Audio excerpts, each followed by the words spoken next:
जय हिंद मेरे प्यारे साथियों आज इस वीडियो में हम कक्षा 10वीं का अध्याय 1 गणित का हम चालू करने वाले हैं दोस्तों। एनसीईआरटी पुस्तक से आपके लिए गई है। इसमें हम जानेंगे दोस्तों कि एचसीएफ और एलसीएम कैसे ज्ञात करते हैं। तो आइए इस वीडियो को हम शुरू करते हैं। आज दोस्तों यहाँ पर मैंने पहला क्वेश्चन लिया है। पहला क्वेश्चन दिया है हमारे पास कि निम्नलिखित संख्याओं को अभाज्य गुणनखंडों के गुणनफल के रूप में व्यक्त करना है। इसमें हमें 1 2 3 4 5 सवाल दिए हैं। इन 5 सवाल को हमें करना है और कैसे करना है दोस्तों इसका हमें करना है गुणनखंड, अभाज्य गुणनखंड के रूप में हमें व्यक्त करना है। तो चलिए मैं करता हूं। यहाँ पर मुझे पहला दिया है 140 के मुझे अभाज्य गुणनखंड करने हैं। अभाज्य गुणनखंड करेंगे दोस्तों कि किससे डिवाइड होगा, 2 से कटेगा 7 बार, 0 के 0, फिर 2 से काटेंगे 2 3 6, 2 5 10, फिर दोस्तों 5 से 5 7 35 और 7 एकम 7। ये हुआ हमारा 140 के गुणनखंड। 140 के अभाज्य गुणनखंड के गुणनफल कितने आए दोस्तों, 1 2 कितनी बार है तो 2 है 2 बार, गुणा 5 कितनी बार है तो 5 है 1 बार और 7 है हमारी 1 बार। ये हमारा 140 का हो चुका है। 140 का हमने अभाज्य गुणनखंड के गुणनफल के रूप में व्यक्त कर लिया। अब दोस्तों मैं दूसरा करता हूं। दूसरा दिया है हमारे पास 156। कितना दिया है, 156 दिया है दोस्तों। दूसरा इसको आपको काटना तो आता होगा, लास्ट में सम संख्या दी है तो सम से डिवाइड होगा। 2 से काटेंगे 2 7 14, 1 बचा 2 8 16। फिर क्या करेंगे, फिर 2 से काटेंगे तो 2 से 7 बार, 2 3 6 और 2 9 18। अब 3 से काटेंगे, 3 एकम 3, 3 त्रिकम 9। अब 13 हमारी अभाज्य संख्या है तो 13 से ही डिवाइड होगी। 13 एकम 13। अब दोस्तों 156 के कितने आए तो 156 के आए हमारे गुणनखंड। 2 कितनी बार है दोस्तों तो 2 है हमारी 2 बार। उसके बाद 3 कितनी बार है 1 बार और फिर है 13। ये है हमारे किसके 156 के गुणनखंड। दोस्तों इसको नोट कर लो। उसके बाद 1 2 3 सवाल और हम प्रश्न दिया है। अगला प्रश्न हमें करना है, हमने 2 कर लिए, हमें तीसरा करना है। तीसरा क्या दिया है हमारे पास तो तीसरा प्रश्न दिया है हमारे पास कि 3825 के अब अभाज्य गुणनखंडों के गुणनफल के रूप में ज्ञात कीजिए। अब दोस्तों इसमें चेक करेंगे हम कि 3 से डिवाइड होगा।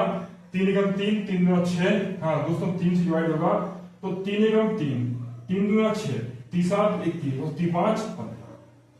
फिर काटेंगे 3 से दोस्तों, 3 चौक 12, 3 दूनी 6 और 3 5 15। अब काटेंगे दोस्तों हम 5 से, तो 5 से काटेंगे 5 8 40 और 5 5 25। अगर आप फिर डिवाइड करेंगे दोस्तों 5 से तो 5 एकम 5 और 5 7 35। अब डिवाइड होगा दोस्तों 17 से, 17 एकम 17। ठीक है। अब इसके हमें लिखना है गुणनखंड कितने आए तो 3825 के गुणनखंड। इसमें 1 2 3 कितने हैं तो 3 है 2 बार तो 3 की घात 2। उसके बाद 5 भी कितने हैं तो 5 है 2 तो 5 की घात 2 और 17 हमारा। तो ये है हमारा आंसर दोस्तों। ठीक है। चलिए अगला क्वेश्चन करते हैं हम। अगला हमारे क्या दिया है, अगला दिया है हमारे पास 5005। सवाल नंबर 4 पे दोस्तों 5005। इसको हमें सोल्व करना है दोस्तों। लास्ट में 5 दिए तो 5 से डिवाइड होगा। 5 से काटेंगे 5 एकम 5, 0 0 5 एकम 5। अब जी इसको चेक करेंगे दोस्तों। ये डिवाइड होगा 7 से, 7 एकम 7। उसके बाद कितने बचे 3, 7 चौक 28 और 7 तिया 21। उसके बाद दोस्तों डिवाइड होगा 11 एकम 11, 11 तिया 33। उसके बाद 13 से डिवाइड होगा 13 एकम 13। ठीक है। काटने के बाद हम लिखेंगे कि 5005 के हमने गुणनखंड कितने ज्ञात किए तो 1 बार 5 आया, 1 बार 7 और 1 बार 11 और 1 बार 13। ठीक है दोस्तों। अगला प्रश्न दिया है 5वां। अगला प्रश्न 5वां कैसा दिया है तो 5वां दिया है हमारे पास 7429। इसको आपको डिवाइड करना है। ठीक है दोस्तों। क्या दिया है 7429। तो ये दोस्तों एक सवाल ऐसा है कि इसको हमें चेक करना है।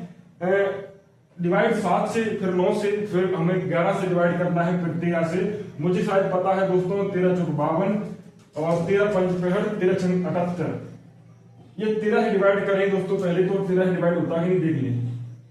13 से डिवाइड किया तो 74 में भाग देंगे 13 का। 13 दूनी 26, 13 43, 13 पंच 65, 13 पंच 65 5 बार गया, उसके बाद कितना बचा दोस्तों? 65 66 67 68 69 70 71 72 73 74।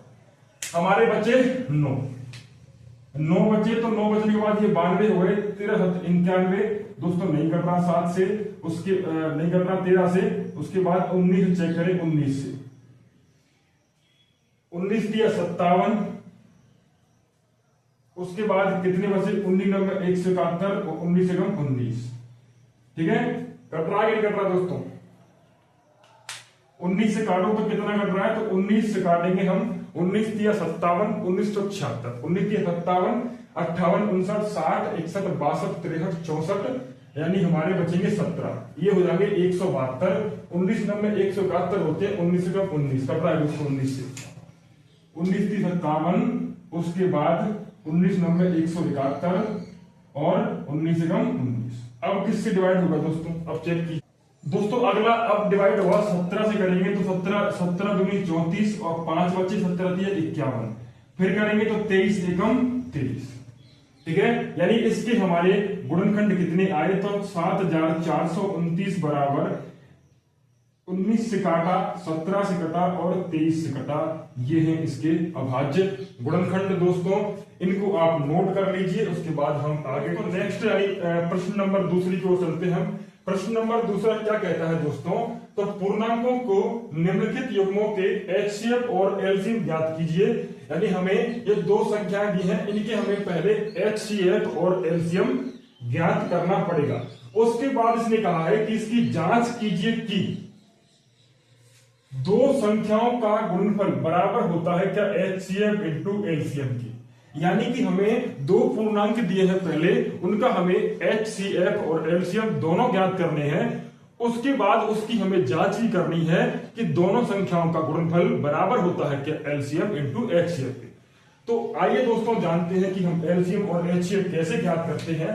तो पहले सवाल की ओर बढ़ता हूं। तो पहले सवाल में पहले कह दिया है, तो पहला हम ज्ञात करेंगे 26 के गुणनखंड और 91 के गुणनखंड। गुणनखंड हमने पहले सीख लिए दोस्तों, गुणनखंड हमने पहले सीख लिए। तो इसमें 2 से काटेंगे हम 13 बार, फिर 2 से काटेंगे। अब दोस्तों 2 से डिवाइड नहीं होगा, ये हो अवाच्य संख्या है तो 13 एकम 13। इसे काटेंगे, ये 7 से डिवाइड होगा, 7 एकम 7 और 7 21 और फिर 13 एकम 13। अब क्या हुआ दोस्तों? 26 बराबर क्या हुआ? तो 2 गुणा 13 और 91 का क्या हुआ? तो 91 का हुआ 7 गुणा 13। समझ चुके होंगे दोस्तों मैंने क्या किया? मैंने अभाज्य गुणनखंड किए तो 26 के बराबर मेरा क्या आया? 2 गुणा 13 और 91 को जब मैंने डिवाइड किया तो कितना आया? 7 गुणा 13। अब दोस्तों आप देखना कि HCF और LCM कैसे ज्ञात करते हैं। पहले ज्ञात करते हैं हम HCF। HCF वह संख्या होती है दोस्तों, HCF वह संख्या होती है जो दोनों संख्याओं में कॉमन हो, 26 में भी दिया हो और 91 में भी दिया हो।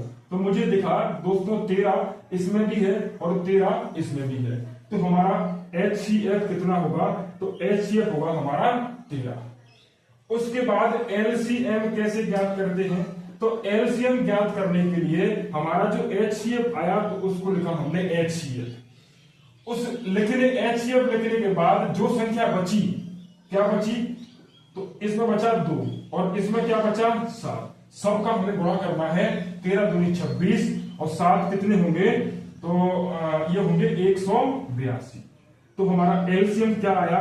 हमारा LCM आया 182। ठीक है दोस्तों, आपने क्या देखा? आपने HCF भी देख लिया और आपने LCM भी देख लिया कैसे ज्ञात करते हैं। HCF हमेशा संख्याओं से छोटा आता है और LCM हमेशा संख्याओं से बड़ा आता है। क्यों दोस्तों? तो मैं बताता हूं क्यों। आप देखिए HCF जो होगा ना, वो इस 13 का आप इसमें भी भाग दे सकते हो और इसमें भी भाग दे सकते हो।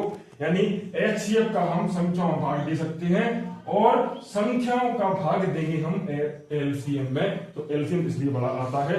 अब दोस्तों इतना जान लिया LCM और HCF कैसे ज्ञात करते हैं। तो अब करते हैं हम जांच। जांच के बारे में बोला उसने बोला दो संख्याओं का दो संख्याओं का गुणनफल बराबर है HCF इंटू LCM। ओके दोस्तों, ये फॉर्मूला भी आप याद कर लेना। दो संख्याओं का गुणनफल यानी दो संख्या ली हमारे पास, एक 26 और एक 91। तो 26 गुणा 91 बराबर है किसके? तो भैया HCF कितना दिया है 13 और LCM कितना दिया है? तो LCM दिया है 182। इन दोनों का गुणा करने के बाद उसने कहा है बराबर है कि नहीं है। तो आप या तो काट लो, दोनों कट जाएंगे, पूरा पूरा जीरो बचेगा दोनों तरफ, या फिर गुणा कर लेना आप। ठीक है, गुणा करके आप मुझे आंसर बताना। आंसर दोनों में बराबर ही आएगा।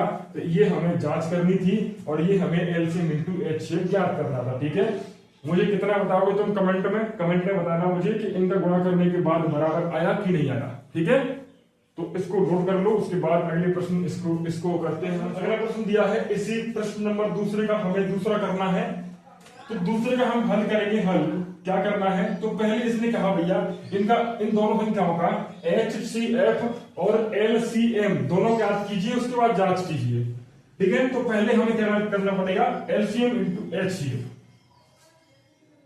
तो LCM और HCF ज्ञात करने के लिए हमें दोनों संख्याओं के अभाज्य गुणनखंड करने पड़ेंगे, उसके बाद हम HCF और LCM ज्ञात कर सकते हैं। ठीक है दोस्तों, तो ये 2 से डिवाइड होगा। 2 से कितनी बार? 2 दूना 4, 2 5 10, फिर 2 5 10, फिर डिवाइड होगा 3 से, 3 8 24, 3 5 15, फिर 5 से काटेंगे 17 बार जाएगा और 17 एकम 17। इसको डिवाइड करेंगे 2 से, 2 चौक 8, 2 छंग 12, 2 से काटा 2 दूनी 4, 2 3 6 और 23 एकम 23। ये तो गुणनखंड करना तो आपको आता होगा, इसलिए मैं आपको नहीं बता रहा, ये आप कर लेना। ठीक है, अब क्या करेंगे? 510 बराबर में कितना आया? 2 गुणा 3 गुणा 5, 2 गुणा 3 गुणा 5 गुणा 17। और 92 का जब हमने किया तो क्या आया? तो आया भैया 2 गुणा 23। ठीक है, मैंने क्या कहा था? मैंने कहा था HCF। ठीक है, क्या? HCF संख्या वो होगी जो दोनों संख्याओं में कॉमन होगी, यानी दोनों संख्याओं में मिलेगी, वह संख्या हमारी HCF होगी।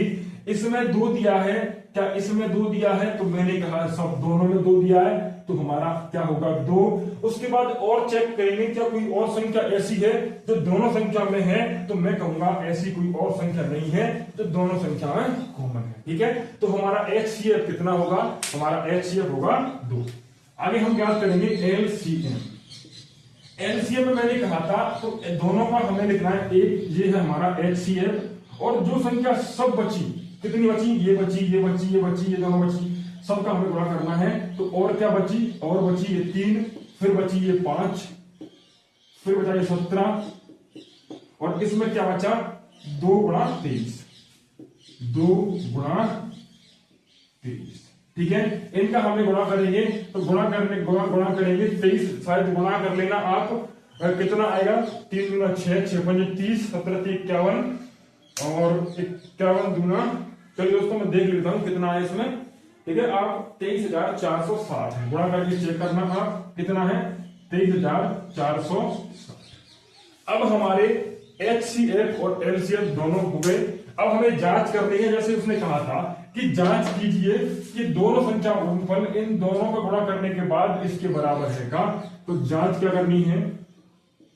जांच करनी है दो संख्याओं का गुणा बराबर है HCF इंटू LCM।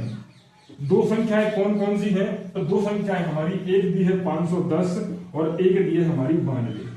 बराबर में HCF कितना है? तो HCF है 2 और LCM है 23,460। ये गुणा करेंगे तब कितना होगा? 23 दूनी 46, 46,000 और 920 होगा, और ये भी कितना होगा? ये भी होगा 46,920। ठीक है, दोनों बराबर होंगे। तो हमने जांच भी कर लिया और हमने LCM और HCF भी ज्ञात कर लिया। तो आप इसको भी नोट कर लीजिए, उसके बाद समझ में आपको आ रहा होगा। इसको आपको घर से करना है। इसका आंसर मुझे आप करके बताओगे कि इसका आंसर कितना आया। एलसीएम और एचसीएफ बताओगे कितना आया, उसके बाद जांच तो आप कर ही लोगे। ठीक है, मुझे सिर्फ इतना बताना कि इस 336 और 54 दोनों संख्याओं का हमारा एचसीएफ और एलसीएम क्या होगा। तो दोस्तों अगर वीडियो पसंद आ रही हो तो वीडियो को एक लाइक और चैनल सब्सक्राइब कर लेना। दोस्तों आज से हमने चालू किया है मैथ, तो चालू किया है मैंने, तो आपको एक प्रश्नावली एक दिन में कवर कराऊंगा दोस्तों। ठीक है, तो इस प्रकार से नोट कर लो, उसके बाद आगे चलते हैं हम। आज का हमारा इस वीडियो का अगला सवाल दोस्तों प्रश्न नंबर 4।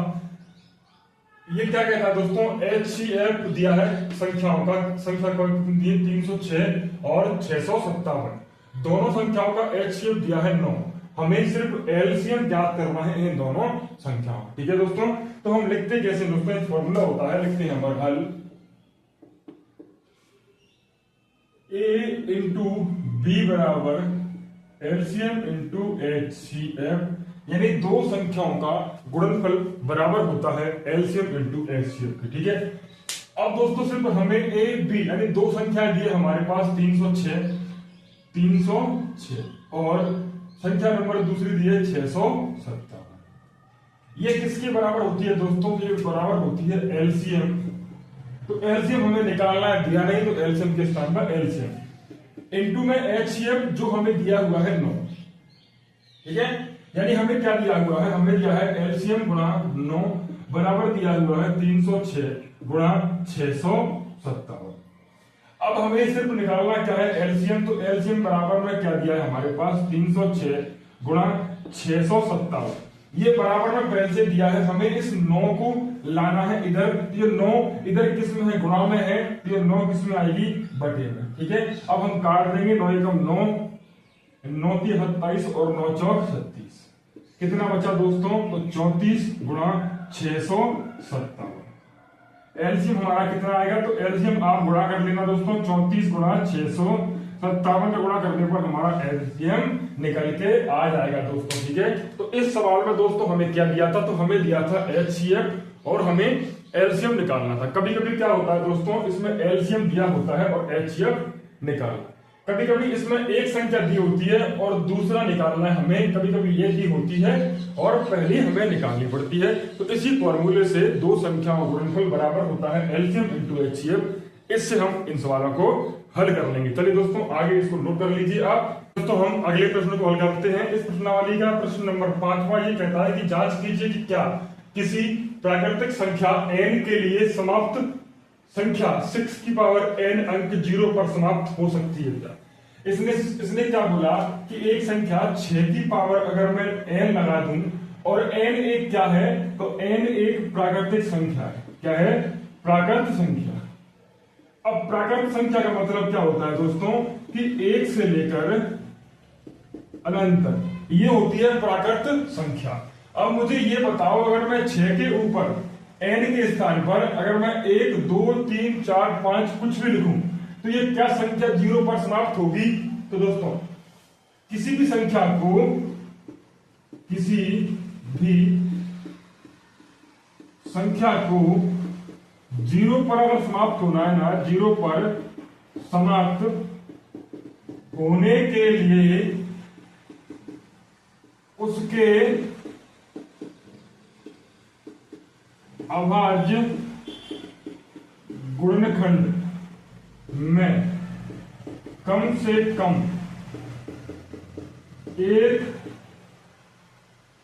एक बार 2 गुणा 5 होना चाहिए। मैंने क्या लिखा दोस्तों, मैंने लिखा है अगर किसी भी संख्या को 0 पर समाप्त होना है तो उस संख्या के अभाज्य गुणनखंड में एक बार 2 और 5 आना चाहिए। लेकिन 6 के मैंने किए तो 6 के क्या होते हैं, 2 गुणा 3। 6 में हमारे क्या होते हैं, 6 में 2 और 5 नहीं आते हैं, इसलिए ये 6 की पावर n कभी भी 0 पर समाप्त तो नहीं होगी दोस्तों। इसको आप समझ चुके होंगे।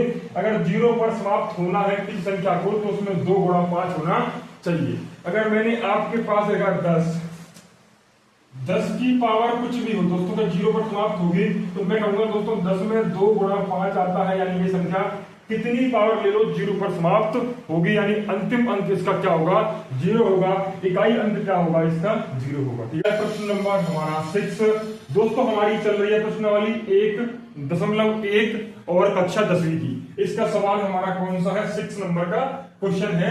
इसमें कहा है व्याख्या कीजिए कि 7 गुणा 11 गुणा 13 प्लस 13 और एक ये संख्या दी है, इन दोनों संख्या को कहा है उसने एक भाज्य संख्या है। अब हमें बताना है कि भाज्य संख्या क्यों है। ठीक है दोस्तों, तो आपको इससे पहले मैं बता दूं एक चीज कि भाज्य और अभाज्य क्या होती है दोस्तों। एक होती है भाज्य और एक होती है हमारी अभाज्य। भाज्य और अभाज्य, भाज्य में भाज्य के क्या होते हैं अभाज्य गुणनखंड, क्या दोस्तों गुणनखंड 3 या फिर 3 से अधिक होती है, 3 से अधिक। और अभाज्य संख्या के गुणनखंड 2 होते हैं। गुणनखंड का मतलब क्या दोस्तों, जब हम इसको डिवाइड करेंगे अभाज्य संख्या को, तो अभाज्य संख्या एक खुद से कटेगी और एक से कटेगी दोस्तों। ठीक है, और भाज्य संख्या 3 संख्याओं से अधिक से कटेगी। ठीक है, अब चेक करते हैं हम इन सवालों को। तो पहला हमारा संख्या दी है पहली 7 गुणा 13 सॉरी दोस्तों गुणा 11 गुणा 13 और प्लस 13। एक संख्या हमारे पास ये दी है और एक संख्या हमारे पास दी है 7 गुणा 6 गुणा 5 गुणा 4 3 2 1 प्लस 5, ये संख्याएं दी है। अब दोस्तों ये संख्या हमारे पास क्या है, तो एक संख्या हमारे पास इसमें 2 पद दिए हैं, एक पद ये है और एक पद ये, इसमें भी हमारे 2 पद दिए हैं, एक यहां तक और एक प्लस में दूसरा 5। तो इन दोनों पदों में से हमें कॉमन निकालना है। तो कॉमन इसमें इस संख्या में 13 दिया है और यहां भी 13 दिया, तो यहां से मैंने कॉमन लिया तो क्या बचा 7 गुणा 11 गुणा 13 एकम 13 और प्लस में 13 एकम 13। ये प्लस को देखा दोस्तों। ठीक है, अगला में कट जाए, अगले हम कॉमन लेंगे दोस्तों 5, तो 5 यहां से 5 कॉमन लिया, 7 गुणा 6 गुणा 5 को कॉमन ले लिया दोस्तों। तो 5 के स्थान पर 5 एकम 5, उसके बाद 4 3 2 1 और प्लस 5 एकम 5। समझ में आ रहा है दोस्तों। यहां से क्या होगा 13, ये 11 7 कितने होते हैं 77 और 1 जोड़ देंगे तो कितना होगा दोस्तों 78। इसको हमने बाहर निकाल लिया, ये होगा एक संख्या होगी हमारी 13 इंटू 78। आगे क्या दिया है 5 गुणा, इन सबका हम गुणा करेंगे दोस्तों तो कितना आएगा, इन सबका हम गुणा करेंगे तो ये निकल के आएगा हमारा 1005। 1004 ये होगा और 1 जोड़ने पर ये 1000 कितना होगा दोस्तों 5। ठीक है, अब ये इनके अभी कितने गुणनखंड हैं 2, अभी कितने हैं 2, तो ये इनके हमें 3 करने हैं। तो यहाँ पर 13 गुणा इस 78 को हम क्या कर सकते हैं 13 छंग 78। ठीक है, तो 78 कर सकते हैं हम 13 गुणा 6। अब इससे कितने हो गए 3 गुणनखंड, इसलिए संख्या यह है भाज्य।